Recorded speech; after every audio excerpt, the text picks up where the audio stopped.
ঘূর্ণিঝড় রিমালে টানা ২০ ঘণ্টার তাণ্ডবে লণ্ডভণ্ড হয়ে গেছে খুলনার কয়রা, পাইকগাছা, দাকোপ, বটিয়াঘাটা উপজেলার বিশাল জনপদ। ৫৫টি পয়েন্টের বেড়িবাঁধ ভেঙে ৭৭,০০০ বাড়িঘর ক্ষতিগ্রস্ত হয়েছে। ১৭০ কোটি টাকার মাছ ঘের থেকে ভেসে গেছে।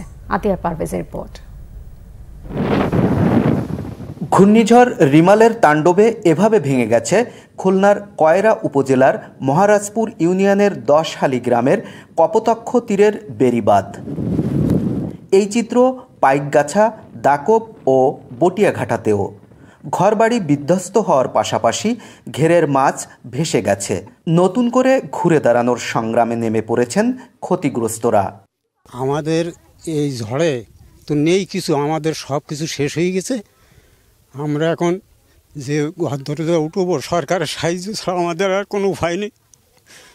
তাই ছাড়া আমাদের যে নিজের ক্ষমতায় করবো আর আমাদের কোনো উপায় নেই। বাল বাচ্চা বাঁচাবো খুব কঠিন কষ্ট। আমাদের ঘর বাড়ি ভেঙে সব একাকার হয়ে গেছে। আমরা নতুন করে আবার তোলার জন্য চেষ্টা করতেছি। ঘের তো সব তোলাই গেছে, কালকে বৃষ্টিতে আগের দিনে দুদিনই বৃষ্টি বা পানি আইছে, আজ সব তোলাই গেছে ঘের। এখন তো সব মাছ সব মনে করেন সারা জায়গায় চলে গেছে, মাছ তো ঘেরে নাই। ঘূর্ণিঝড় রিমালের ক্ষতি দীর্ঘমেয়াদী বলে জানিয়েছেন সংসদ সদস্য। বেশিরভাগ জায়গায় ওভারফ্লো হয়েছে, যেখানে বাঁধ দুর্বল ছিল সেই ওভারফ্লো হওয়ার ওই জায়গা থেকেই বাঁধ ভেঙে গেছে। ভেঙেও পোল্ডার অভ্যন্তরে পানি প্রবেশ করছে।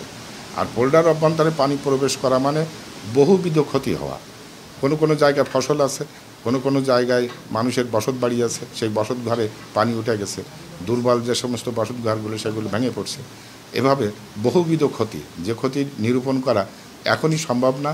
দুর্যোগ থেমে না গেলে এর পুঙ্খানুপুঙ্খ ক্ষতির হিসাব তুলে নিয়ে আসা যাবে না। তবে এক কথায় বলা যাবে যে ব্যাপক ক্ষতি হয়েছে, যা ২-১ বছরে পূরণ করা সম্ভব হবে কিনা সন্দেহ আছে। রিমালে ক্ষতিগ্রস্ত হয়েছে জেলার প্রায় ৪.৫ লাখ মানুষ।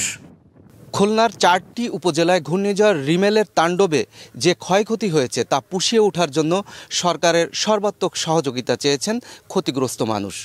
আতিয়ার পারভেজ, বাংলা ভিশন, খুলনা, কয়রা।